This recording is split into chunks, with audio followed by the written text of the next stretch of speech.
Oke, assalamualaikum warahmatullahi wabarakatuh. Selamat siang, pagi, malam, kapanpun teman-teman menyaksikan video ini.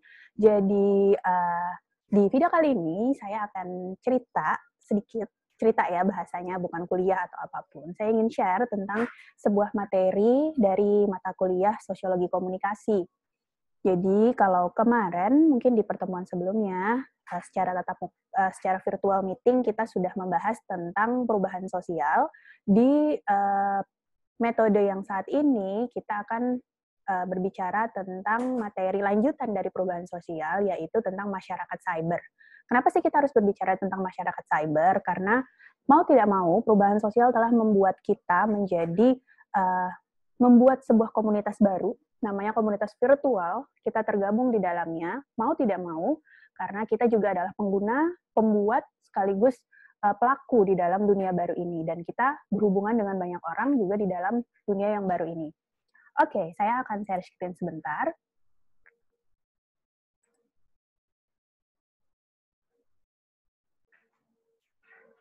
Baik, saat ini kita akan membahas tentang masyarakat cyber ya.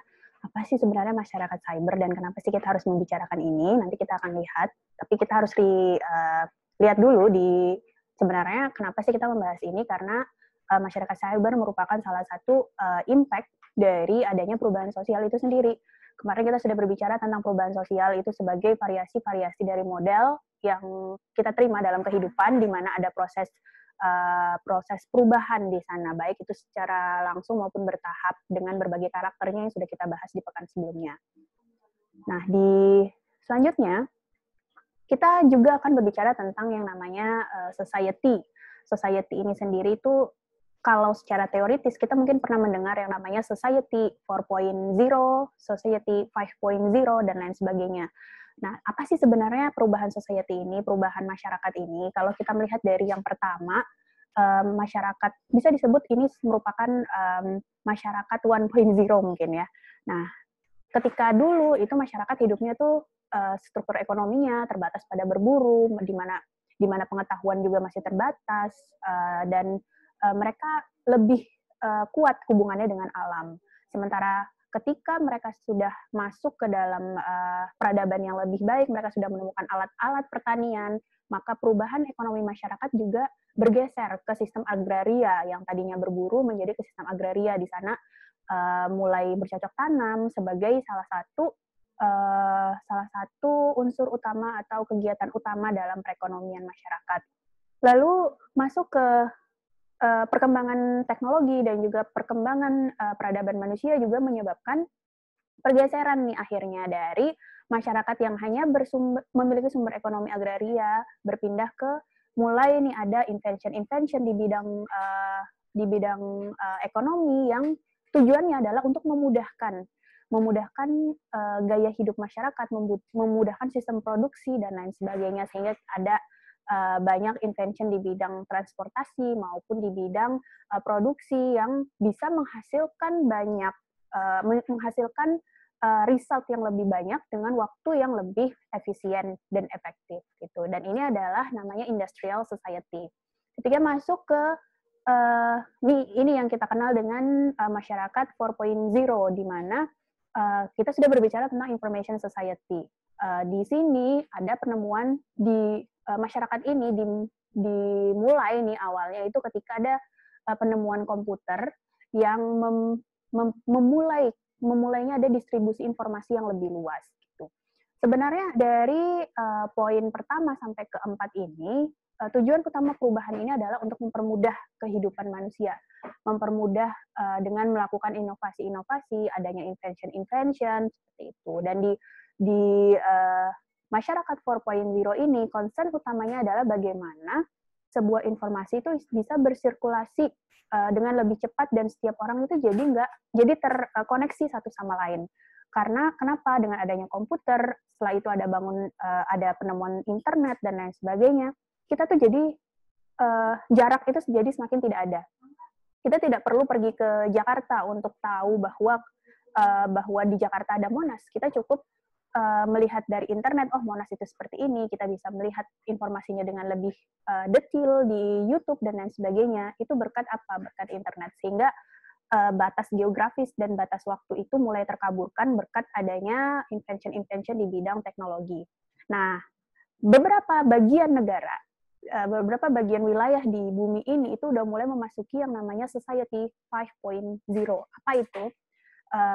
Society 5.0 itu adalah super smart society, di mana tidak lagi berbicara komputer semata, tidak lagi berbicara tentang internet aja, tapi mereka sudah berbicara bagaimana mengaplikasikan kemampuan-kemampuan manusia ke dalam sistem komputer yang lebih luas. Mungkin kalau teman-teman pernah nonton Iron Man, ada yang namanya Jarvis, yaitu sistem yang membantu mempermudah orang kalau mau nutup pintu nggak perlu nutup pintu pakai tangan, tapi cukup bilang tolong close the door gitu, Jarvis close the door and so on and so forth gitu. Jadi ada kemudahan-kemudahan seperti itu yang sedang diaplikasikan di beberapa negara. Salah satu negara yang sedang menuju ke 5.0 adalah Jepang. Mungkin teman-teman tahu bagaimana Jepang dengan teknologinya, bagaimana mereka mengaplikasikan teknologi di hampir semua lini masyarakat mereka, dan lain sebagainya gitu. Jadi, tapi concern dari 5.0 ini sendiri adalah bagaimana menciptakan manusia yang lebih manusia dengan bantuan teknologi.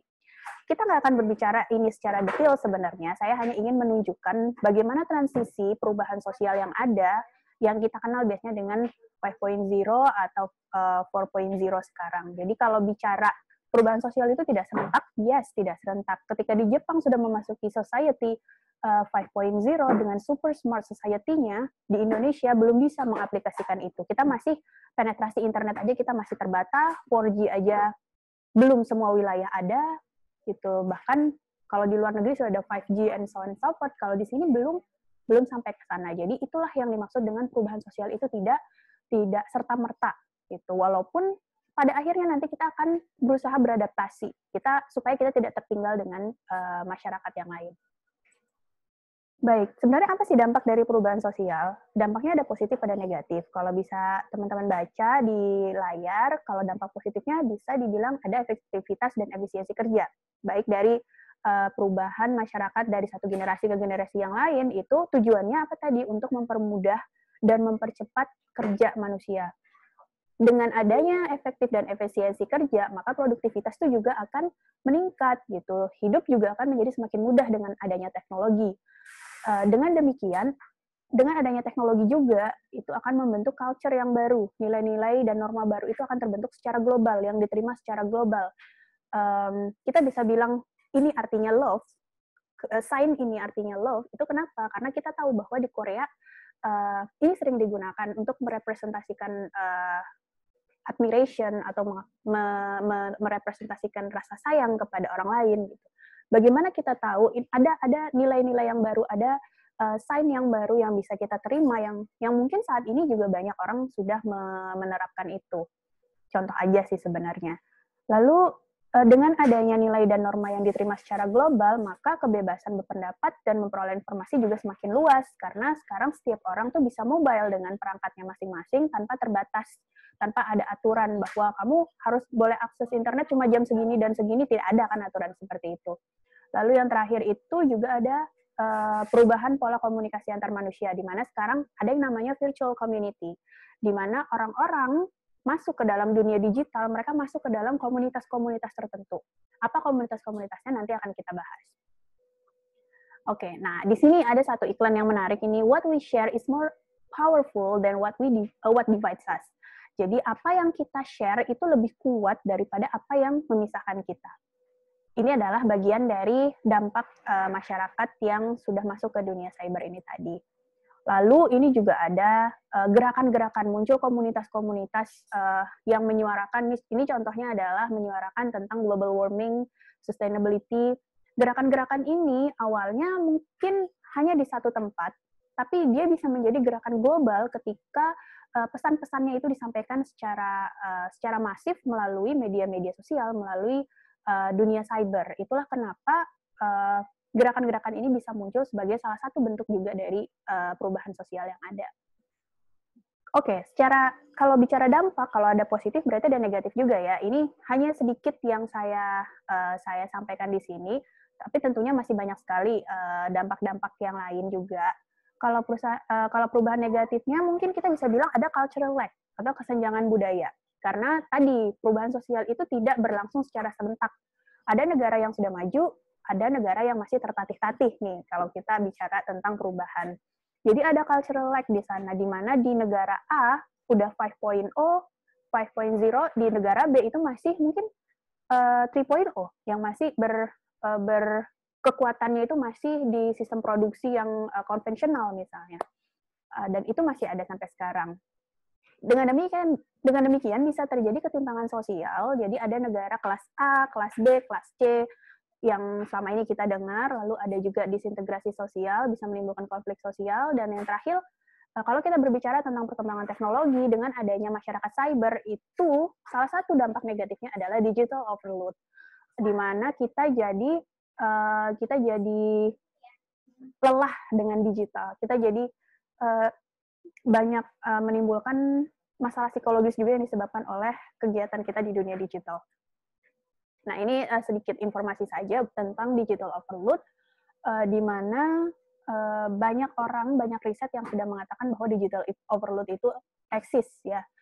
Ketika kita nggak bisa lepas dari HP, ketika kita ngerasa insecure setiap ada notifikasi, atau mungkin kalau teman-teman yang follow @komarinjana tahu kemarin saya share tentang FOMO, fear of missing out. Itu juga merupakan salah satu dampak negatif dari penggunaan digital yang berlebihan, karena kita jadinya tuh merasa takut, cemas, kenapa kita nggak ada nih di momen-momen orang lain, atau kita merasa ketinggalan ketika orang lain sudah mencapai ABC. Itu juga merupakan salah satu dampak negatif dari perkembangan internet ini tadi. Baik, sekarang kita akan ngomongin masyarakat cyber lebih jauh. Jadi apa sih yang dimaksud dengan masyarakat cyber? Masyarakat cyber ini secara definisi ya bisa dibaca sendiri bahwa masyarakat yang tercipta sebagai konsekuensi akibat perkembangan teknologi informasi dan komunikasi, khususnya internet. Jadi kita ini merupakan masyarakat cyber ketika kita merupakan masyarakat aktif di dunia internet. Baik itu aktif benar-benar reguler, setiap hari kita menggunakan internet, atau untuk keperluan-keperluan tertentu yang tidak bisa dialihkan lagi. Contoh mungkin kalau kita berbicara dosen mengajar, dosen senior nih ya, tidak semuanya mungkin terbiasa menggunakan Zoom. Maka mungkin kegiatan belajar di Zoom itu hanya 1-2 kali dalam sepekan. Selebihnya beliau berkomunikasi mungkin dengan media konvensional, karena memang tidak terbiasa menggunakan media internet. Mungkin aja itu terjadi ya. Nah, kalau kita berbicara masyarakat di dunia cyber, maka kita juga bisa bilang bahwa masyarakat di dunia cyber ini juga mengembangkan metode kehidupan sama seperti masyarakat nyata. Tapi dengan form, dengan bentuk, dan mungkin dengan norma dan nilai yang berbeda, ada penyesuaian di dalamnya. Kalau kita berbicara tentang masyarakat, itu kita pasti berbicara tentang 3 hal ini nih. Pasti teman-teman sudah pernah membahas ini sebelumnya di pertemuan-pertemuan yang lain, bahwa kalau kita berbicara tentang perspektif sosiologis dari masyarakat, kita akan berbicara tentang struktur, proses, dan interaksi sosial. Lalu kita juga akan berbicara budaya masyarakat maya, lalu kita juga akan berbicara tentang peranata dan kontrol sosial masyarakat maya itu seperti apa. Tapi di video kali ini saya hanya akan membahas fokus ke struktur dan proses dari interaksi sosial. Baik, apa sih sebenarnya definisi dari struktur sosial? Struktur sosial itu bisa dibilang, kalau secara konvensional ya, ini merupakan susunan lembaga-lembaga sosial yang sengaja dibentuk untuk menciptakan keteraturan dalam hubungan antar manusia. Lalu bagaimana aplikasinya kalau di dunia cyber? Sebelum kita ke sana, saya ingin ambil dulu konsep struktural fungsionalisme dari Durkheim, bahwa struktur ini merupakan akibat dari pelaksanaan fungsi dalam memenuhi kebutuhan. Jadi karena ada kebutuhan, kita harus membuat struktur yang mengatur kebutuhan-kebutuhan tersebut. Sehingga ketika kita bicara ada keadaan normal, berarti adanya keseimbangan dari struktur yang ada. Lalu ketika kebutuhan tidak terpenuhi, maka bisa terjadi ketidakseimbangan juga. Tuh. Nah, oke. Bentuknya struktur sosialnya apa? Jadi ada 2 bentuk struktur sosial kalau kita bahas di teori sosiologi ya. Yang pertama adalah diferensiasi sosial, di mana ini merupakan pengelompokan secara horizontal berdasarkan ciri dan fungsinya, dan bentuknya itu kelompok dengan kriteria biologis dan fisik sosiokultural. Nanti kita akan lihat implementasinya bagaimana kalau di dunia cyber. Lalu bentuk yang kedua itu adalah stratifikasi sosial. Jadi kalau kita melihat pengelompokan yang bersifat vertikal, karena biasanya dasarnya itu sesuatu yang dianggap dihargai, lalu ada hak dan wewenang yang berbeda, dan biasanya kalau di dunia nyata kita melihat stratifikasi sosial itu berdasarkan ekonomi, pendidikan, kekuasaan, dan kehormatannya. Nah, ketika kita berbicara mengenai stratifikasi sosial di dunia maya, maka kita berbicara tentang hal-hal yang teknis seperti yang terlihat di layar nih, apa yang disebut protokol, subdomain, domain name, dan lain sebagainya. Ini merupakan struktur yang dibentuk oleh dunia maya agar kita bisa akses sebuah tempat di mana kita bisa sharing, kita bisa ketemu orang di dunia maya. Tanpa struktur ini, kita tidak akan menemukan sistem yang kita tahu sekarang. Sistem yang kita bisa main Instagram dan lain sebagainya, kita nggak akan menemukan itu ketika struktur ini tidak ada. Atau ketika struktur ini terganggu, maka kita tidak akan bisa akses itu. Dan mungkin teman-teman pernah tempo hari pernah merasakan bagaimana internet kita dibatasi dan kita harus akses lewat jalur ilegal nih, lewat VPN misalnya. Itu juga merupakan salah satu bentuk bahwa adanya jaringan, adanya kontrol terhadap sistem sosial atau terhadap dunia masyarakat cyber yang kita jalani. Tuh. Nah,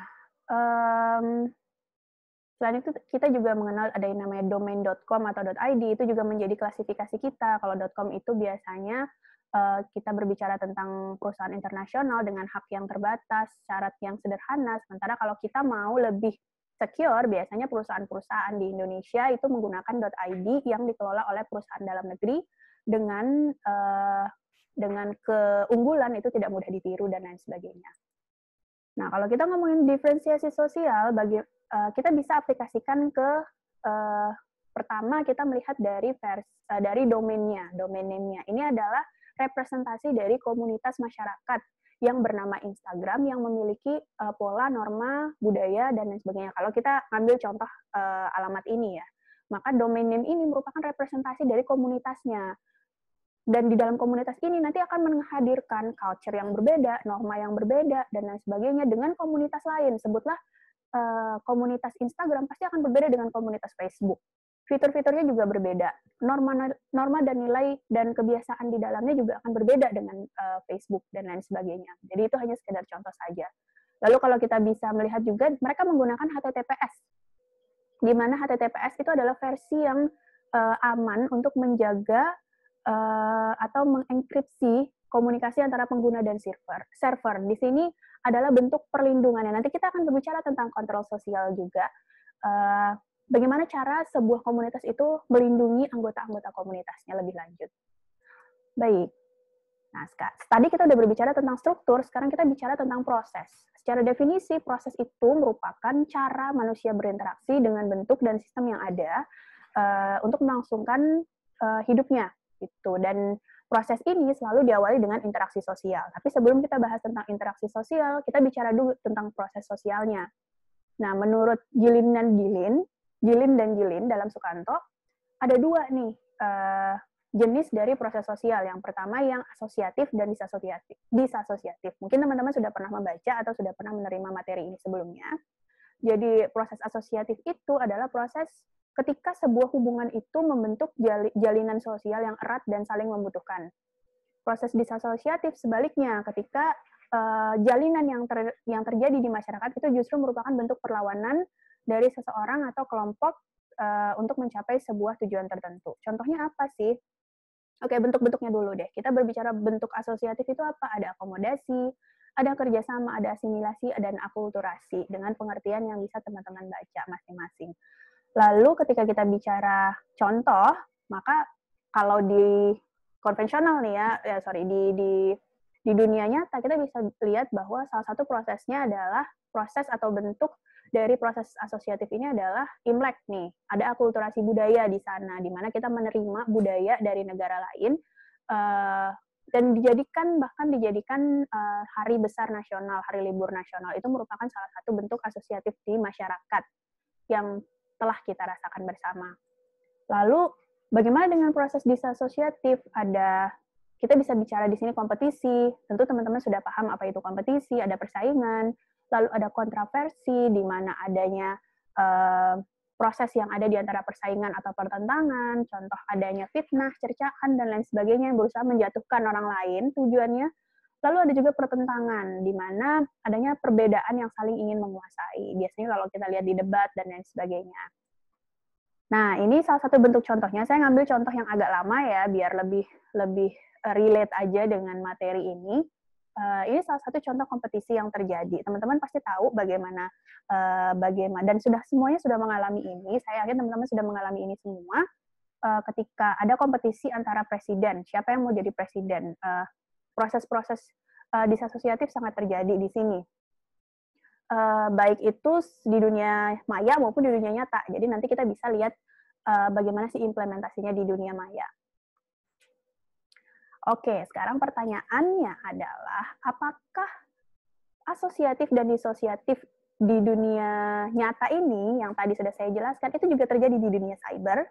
Dan jika ya, menurut teman-teman, apakah bentuk nyata itu dapat ditemui? Bentuk apa sih?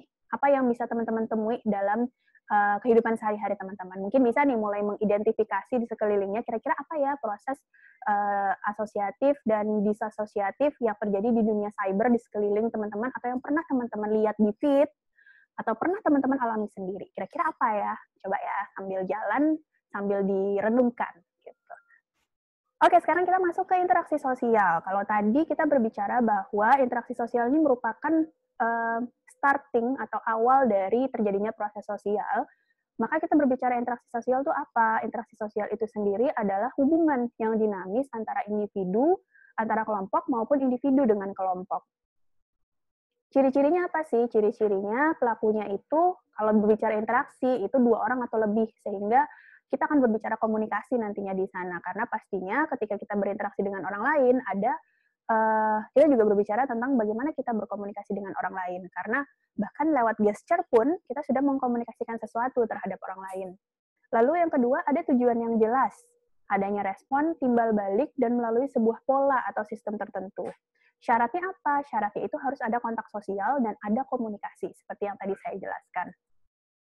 Nah, individu, kalau dalam interaksi sosialnya, individu itu dapat mengubah masyarakat di sekitarnya melalui proses interaksi dalam kelompok-kelompok sosial. Inilah pentingnya kita memahami komunikasi dalam kajian sosiologi, atau kita sekarang sedang mempelajari di mata kuliah sosiologi komunikasi. Nah, kalau bicara soal contoh, pasti teman-teman pernah kan ya dengar istilah influencer.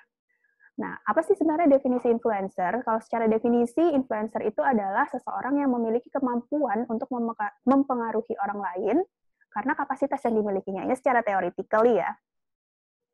Karena dia punya otoritas, dia punya pengetahuan, dia punya posisi, atau hubungan dengan audiensnya. Sekarang pertanyaannya nih ya, coba teman-teman lihat sekeliling, ditelusuri akun-akun media sosialnya, kira-kira siapa nih?